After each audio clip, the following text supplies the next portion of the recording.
A very good evening to all our viewers and welcome to this edition of the Evening Review. My name is Tewan Jabala, your host. Let's have a look at today's front page of Namibian Sun.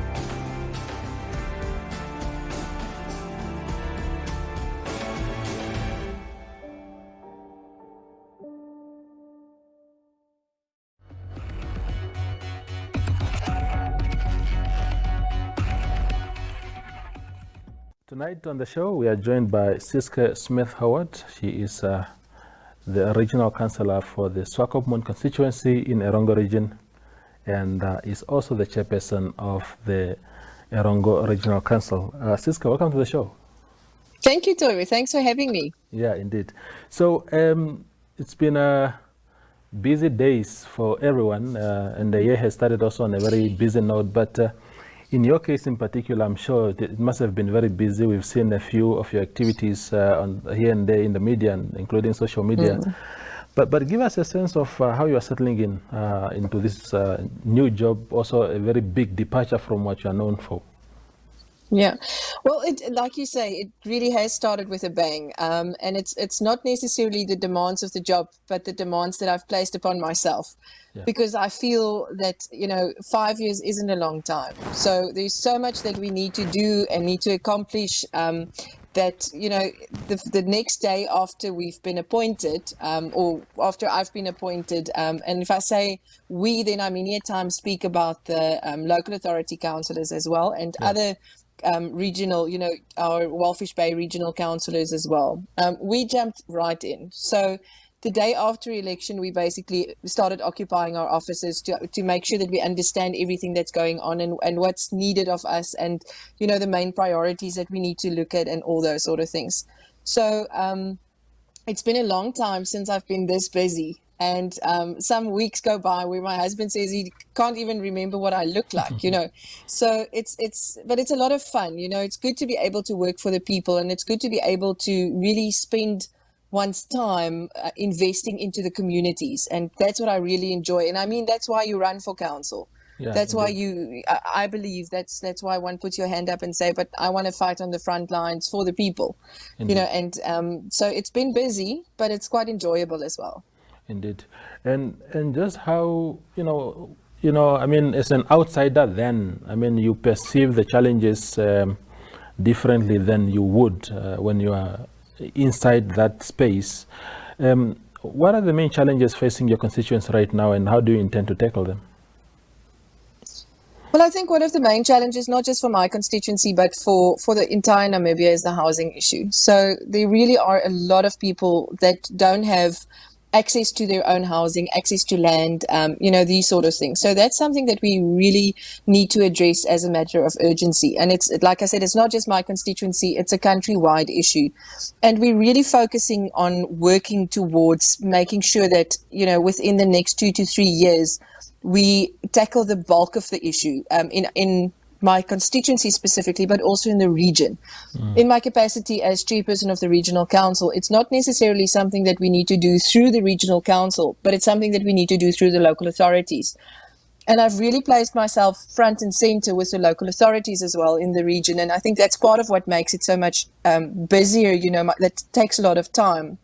Because I believe as a regional council, we have to work together with the regional, with the local authorities as well, and with the municipalities in the different towns to make sure that we all aligned in our thinking, in the way we move forward. It doesn't help we tackle the same thing twice and then just, make it, so that we make sure we move in the right direction at all times. And what makes you think or what made you think, even at the time of putting your hand up, what is it that you think you possess that will be key to you delivering those promises? You know, I always say that I'm a bit of a bully. So I put myself in the situations where I feel I can make a difference. So I sometimes run in head first. And I think that's one of the qualities that really, and I'm quite tenacious as well. If I want something, then I want to see it done. And that's also part of what makes me a good councillor for the region. And the other thing is I possess quite a nice skill with people, you know, bringing people together. And I think that's the other thing that we need, is to make sure that everybody works together, because we can't sail the ship single-handedly. We need the input from everyone, and everybody needs to work together for us to make this a success. Yeah, there's, I mean, I understand, I don't have the details, but I understand that you are a very successful business person. And I suppose by virtue of that, you belong to the high society of Swakopmund and the constituency. How much in touch are you with the realities on the ground, especially for the poor masses in your constituency? You know, when I started with this thing, which wasn't the intention, when we were approached to, you know, to put ourselves forward, to put names forward for IPC to run as councillors, the intention was never to be regional councillor. The intention was just to work, you know, for the people behind the scenes and to assist as much as possible.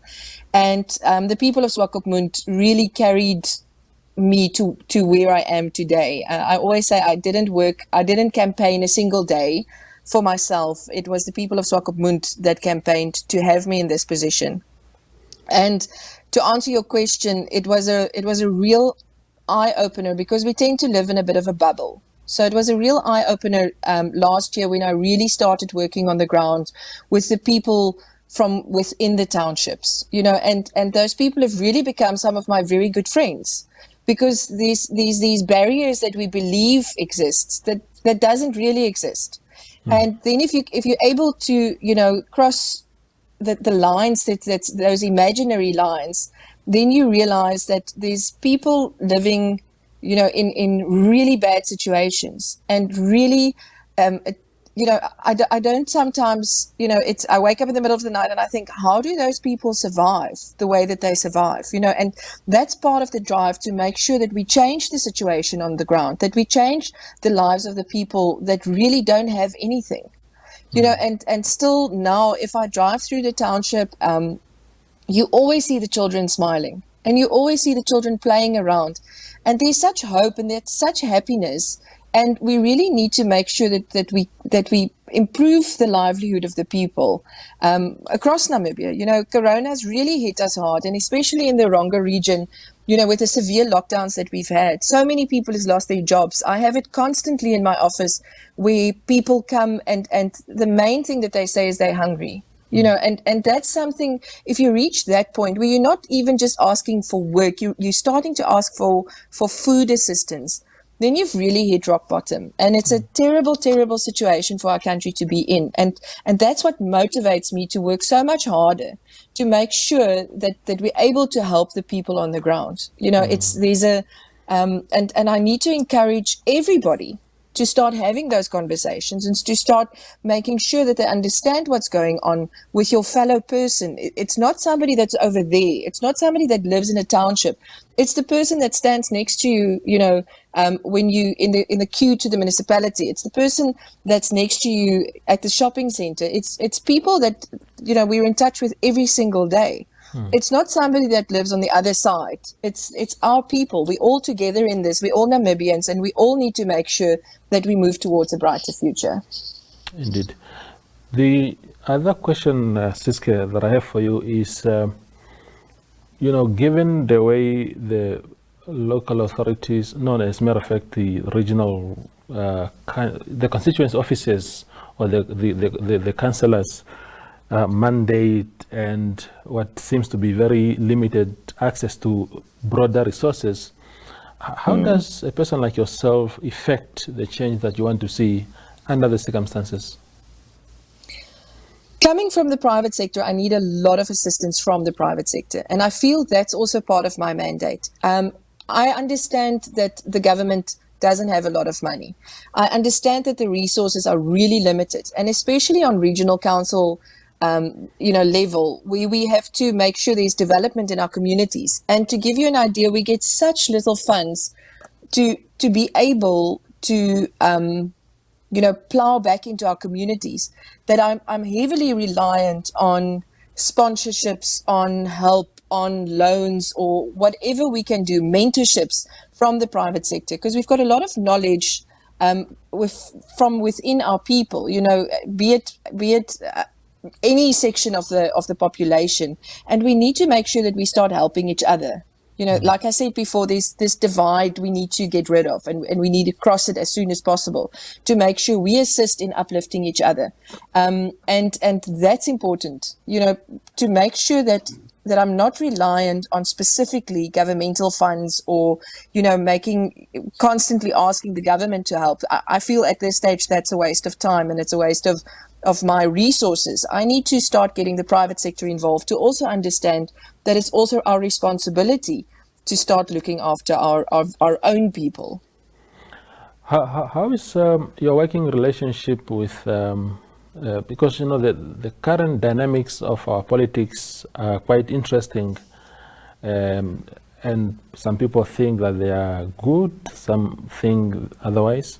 So I'm thinking of, for example, the governor of, I always get this question. What sort of relationship do you enjoy with the central government, which is controlled by SWAPO? The governor in your region is a SWAPO Apologies. councillor. It's a SWAPO functionary. That relationship and how it manifests itself towards accomplishing your mandate. It's at this stage, it's not where I want it to be yet. My relationship with the governor, because he's also a busy man, so I'm struggling to pin him down a little bit. I've requested for a couple of meetings which I've not had feedback from, and for me, I'm here to work for the people regardless of what political party we belong to. So for me, I sort of feel let's just all help each other, and whoever gets the credit gets the credit. We're here to work for the people. We're not here to just constantly work for the next election. Although that comes with a job description, but still we must make sure that the people come first and not our political parties. So the working relationship with the governor at this stage isn't great. I need to make sure that we get together a bit more. Like I say, he's also busy, so I understand that the schedules maybe don't align at this stage. And then from central government side, I've really not had a problem. I've really been quite fortunate in, especially the guys here on the ground in Swakopmund and in the region. They've been very helpful. And, even with the councillors within the regional council, we have 3 SWAPO councillors and 3 IPC councillors and 1 UDF councillor. And we're all really working well together. We've become a team. We can phone each other and really inquire about how the families are doing and all these sort of things. And there's a real sense of working together. And that's something that we need to protect. We need to make sure that remains, that the focus remains on working for the people first before we work for our individual parties. Yeah. Maybe as we are winding up this conversation, Siske, give me your view on, we live in a country with a very racial history, which has discriminated particularly black people, and the sense, therefore, that there must be now some sort of skewed development in favor of the formerly disadvantaged. As a councillor in your position and with your kind of background, what do you view an opinion like that? Well, you know what, it's to be quite frank, and people have they started to realize that I do speak quite frankly and open and honest. That when we talk about previously disadvantaged and we talk about the racial divide, that was more than 30 years ago. So there's an entire generation in between that as well. And yes, there are people that have been previously disadvantaged that we need to make sure, we uplift and we upskill specifically. But our biggest failing at this stage is education. We need to fix our education system. We need to make sure that kids get proper education and have the proper access to higher education, because that's what brought the big divide, is education. And if we don't fix that problem as a matter of urgency, then another generation will suffer after this one, because that's where the skills come from. It's the higher education. I heard a stat the other day that Namibia is one of the countries in the world per capita with the most qualified professionals, and most of those people probably are white people, because the previous regime really looked after the education system. And to make sure that we look after our children and look after the education at this stage must be a priority. And then further to that, I absolutely believe in skills transfer. So whenever any business starts up or anything, there must be a policy in place where we do skills transfer to make sure that we look after our graduates. There's so many kids, young people coming out of the universities, coming out of, UNAM, coming out of NIMT, all of these places, and they have no place to go and work at. They have no internship. There's no skills transfer. There's no way for them to gain experience.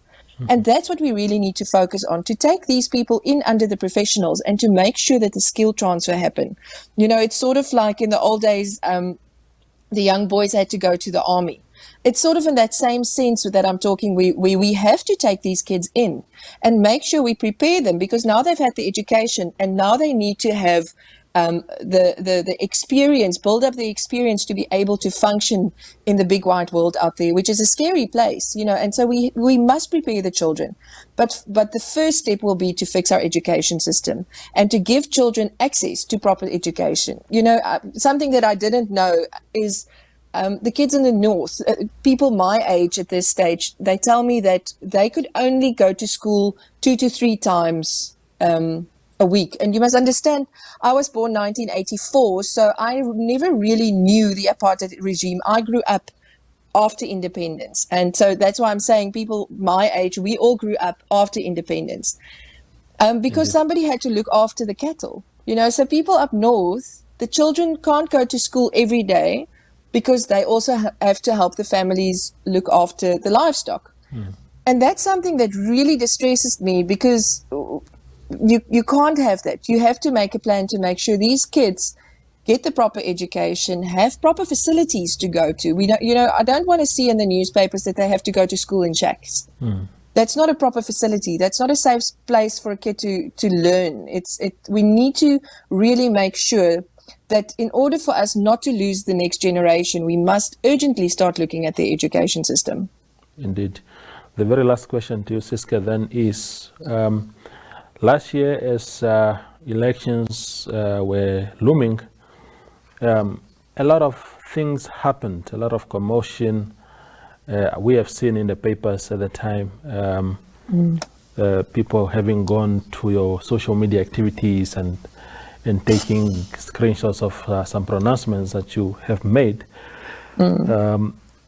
How do you perceive yourself? Are you, because the suggestion, of course, were that you are racist, that you do not believe in the ability and the existence, if anything, of black people. As a councillor now of Namibians in your constituency, with all their diversity, what kind of message do you want to put on the record today as far as your perception on racial harmony and coexistence is concerned?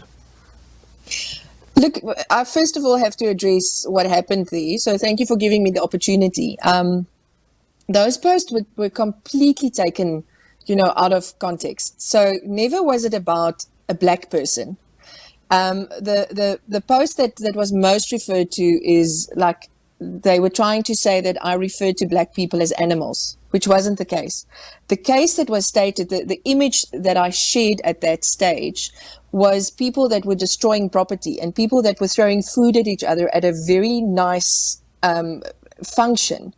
And even if it was white people, I would have said the exact same thing, to say that that's animalistic behavior. You can't have people, human beings, adults behave like that. So it was never about the color of the skin of the people. And if you go back to that post, you'll also see that nowhere do I make reference to the color of their skin.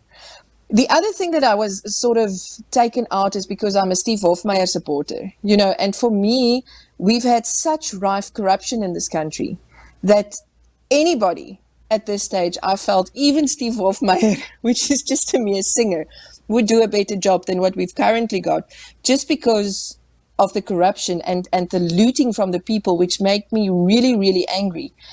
So from a racial perspective, I have absolutely no problem with black people. I think that in Namibia, we've got an amazing culture. We're quite blessed in the sense that we've got a lot of cultures, we've got a lot of languages, we've got a lot of people. And we must learn from each other rather than immediately start judging each other.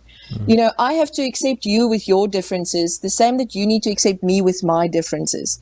And that's what's important to me. And that's the message that I would like to put out there.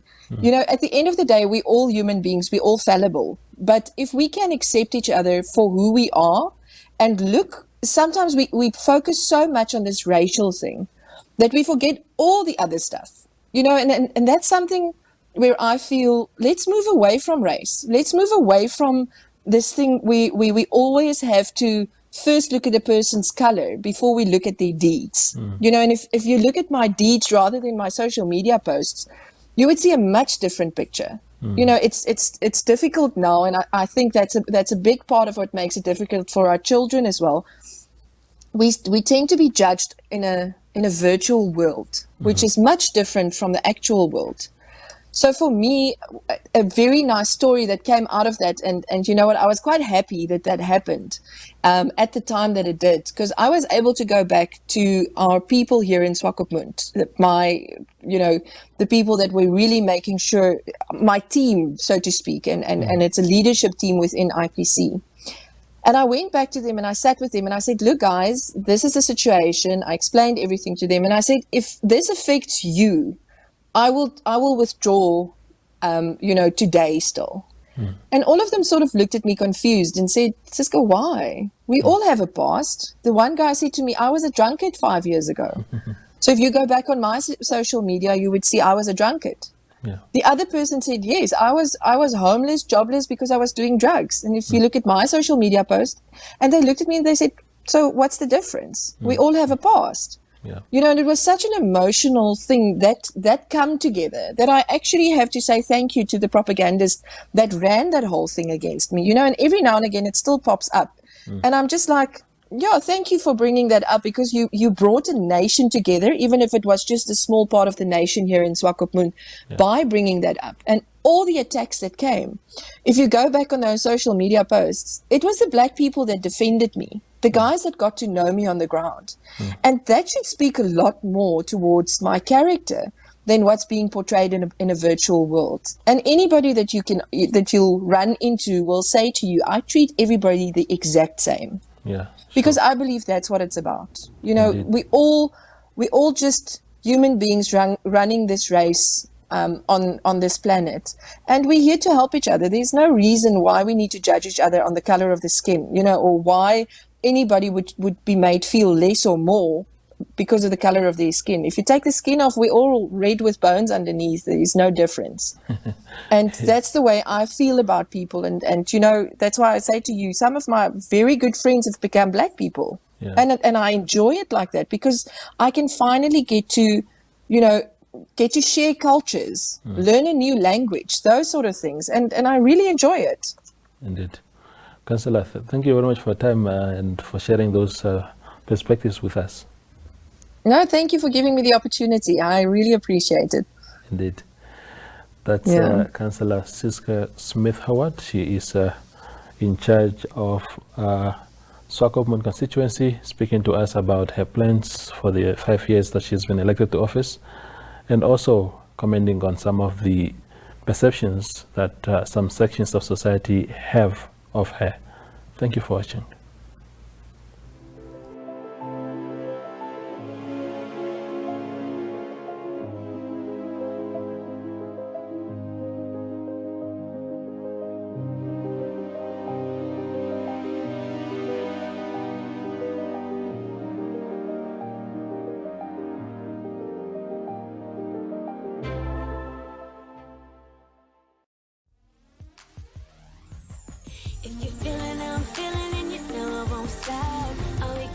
is take our love to the top. If I got it and you want it and you'll never let it drop, all we gotta do is take our love to the top. I will ride for you, maybe even die for you.